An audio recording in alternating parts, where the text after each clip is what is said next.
Add your clip. In my case, I will use a simple image. Adjust the length of the animation and go to the Fusion page. Add Dent node. This effect will refract the pixels behind the center of the node. Increase the strength and the size of the refraction. You can choose different types from the drop-down, so let's check how they will affect our image.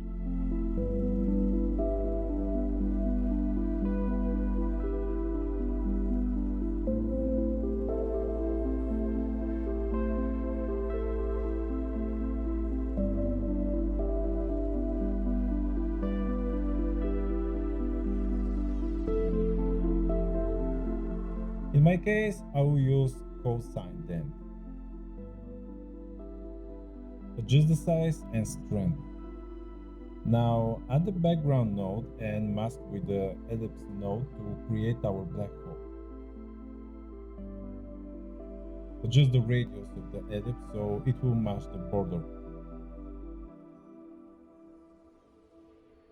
Increase the soft edge just a little. Now we need to match the position of the black hole and refraction so they move together. Go to ellipse node, right click on the center option and expression. Inside the text box, put the position reference of the dent. So first point to the node which is dent 1, add dot to enter its properties and choose the one we want to match. So center. Now black hole position is updated with the dent position.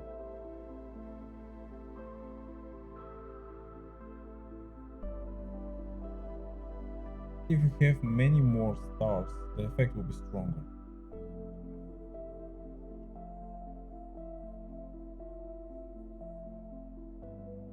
And we have a nice black hole that can bend time and space.